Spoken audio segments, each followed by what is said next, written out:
Hey there guys, just getting loaded right now. Thought I'd show a couple more stuff I did to the truck. I installed a train horn right underneath this step. I did a couple stuff to the interior, like a new floor.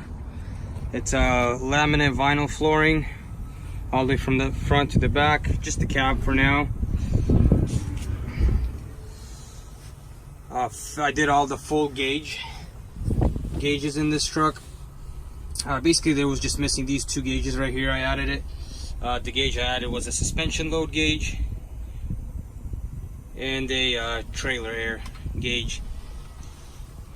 And then for the train horn, I did the valve right here, right on the floor, which works pretty good. You know, just like that. Hope the loaders don't get mad inside. I'll show you underneath how it's mounted. It's a Grand General with the running with the 1/2-inch line, mounted to the side, tucked away nicely so nobody could see it. And there you have it.